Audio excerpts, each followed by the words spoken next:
বলবেন ব্যাপারটা কি, আপনি আমারে বলেন মুসলমান হইতে পাইছেন নাকি? আমি মুসলমান না, ঠিক কিনা বলেন?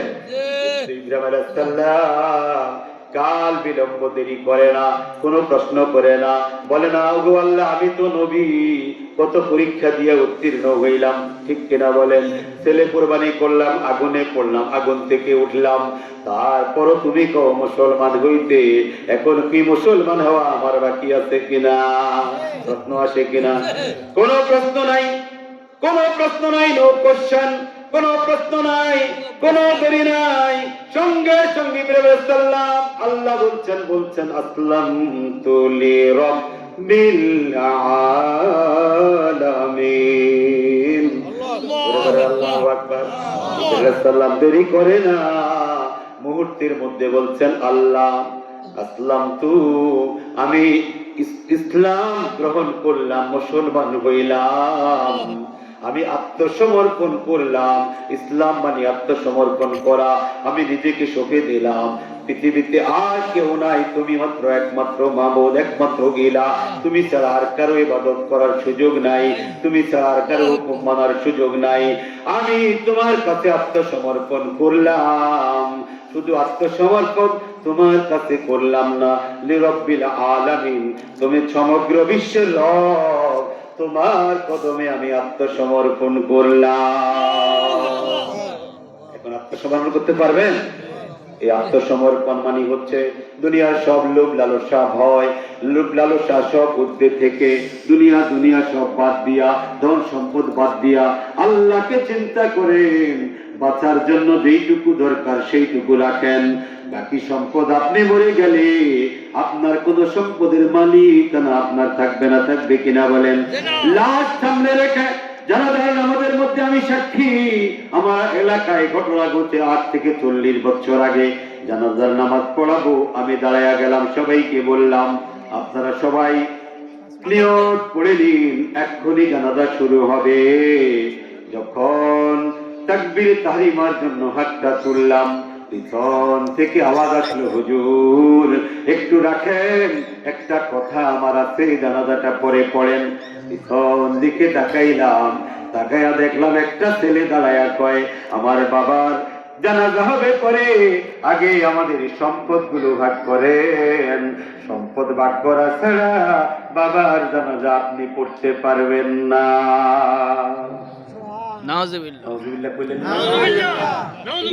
আমার বাবাও ছিল, আল্লাহু আকবার। আমার বাবা একটা ধমক দিয়ে কইল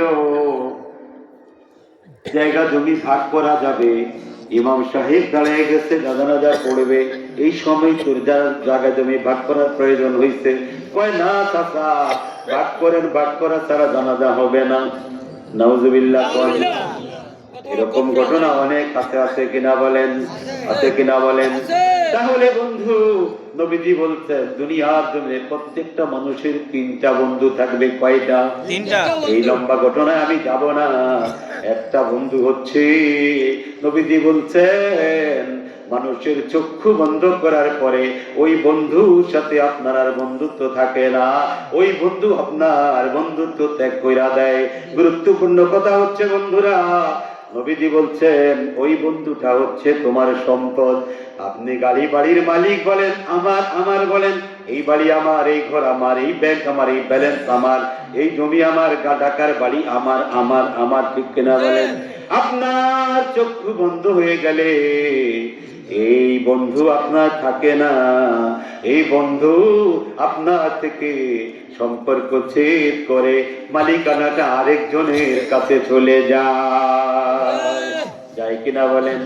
ঠিক কইলাম না ভুল কইলাম? এটা আমি বলি না, নবীজি বলেছে।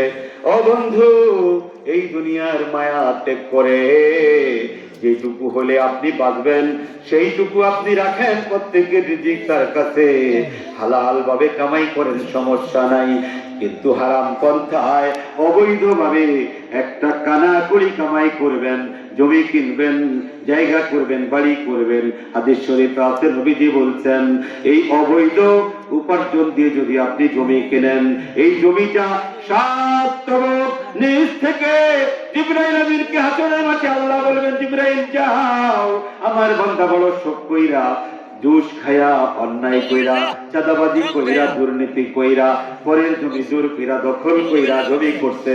জমিটা চারিদিক থেকে, সাত তবক নিচ থেকে পালক করে উঠাইয়া নিয়ে আসো। আইনা হাসরের মাঠে এই বান্দার আদরের জমিটা তার মাথায় উঠাইয়া দাও। বহন করতে পারবেন কিনা? পারবেন? সুপ্রসেন মনে হয় পারবেন, তাই না? পারবেন? পারবেন না বন্ধুরা। আল্লাহ বলবেন এত সব কইরা, ঘুষ খায়া, দুর্নীতি কইরা, রাজনীতি কইরা, মাস্তান হইয়া, চাঁদাবাজি কইরা সম্পদের মালিক গল্লা, এখন সম্পদটা, জমিনটা মাথায়, বাড়িটা মাথায় লইয়া দাঁড়াইয়া থাকো। মজাটা পাও, কেমন লাগে হাসরের মাঠে বুঝবা, ঠিক কিনা বলেন? তাহলে মুসলমান হয়ে মরতে হবে। ভয় করতে হবে কাকে? বলেন কাকে? আল্লাহকে ভয় করবেন, রসুলকে মানবেন। রসুলের সুন্নত আদর্শ আপনার আমার এই অন্তরে, কলিজায়, বুকে ধারণ করতে হবে, হবে কিনা বলেন? তাহলে ইমানদার হয়ে দুনিয়া থেকে যাইবেন। আল্লাহ বলছেন লা তামুতুন্না, ও বান্দা মরিস না রে, মুসলমান হইয়া মরবি। মুসলমান হওয়া ছাড়া আমি আল্লাহর কাছে মইরা আইস না। তাহলে তোদের জন্য বড় বড় হেমা, লাঠি, হাতুড়ি রাখা হইছে, এমন আযাব হইব, ওই আযাব থেকে তুই রক্ষা পাইবি না। আল্লাহ আমাদের সবাইকে ঈমান আমাদের আছে, আছে কিনা বলেন? আছে? আরে ধরে কোন না, আছে কিনা? স্বীকৃতি দেন। কার কাছে? আল্লাহর কাছে। আসতে বলেন করো, ইমানদারের মতো শক্তি নিয়ে বলেন আমাদের ঈমান আছে, আছে না নাই? আছে। খুশি হইল কে? বলেন আল্লাহ। অতএব ঈমান আছে, এখন শুধু মুসলমান হয়ে মরতে চাই। আল্লাহ তুমি ঈমান যেহেতু আমাদেরকে ইসমতে রেখেছো, এখন মুসলমান হয়ে আমাদের তৌফিক দাও। জোরে বলেন আল্লাহুম্মা আমিন। আরো জোরে বলি আল্লাহুম্মা আমিন। আল্লাহ তুমি আমার এই ভাইদেরকে মুসলমান হয়ে মরার, আমাকে সহ আমার সবাইকে মুসলমান হয়ে মৃত্যুবরণ করার তৌফিক দান করো। জোরে বলেন আল্লাহুম্মা আমিন। হাত তুলে বলেন আল্লাহুম্মা আমিন।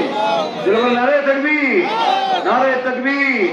আল্লাহ তুমি কবুল করো। জোরে বলেন আমিন। ওয়া আখিরু দাওয়ানা আনিল হামদুলিল্লাহি রাব্বিল আলামিন ওয়া মা তাওফীকি ইল্লা বিল্লাহ। আসসালামু আলাইকুম ওয়া রাহমাতুল্লাহি ওয়া বারাকাতুহু।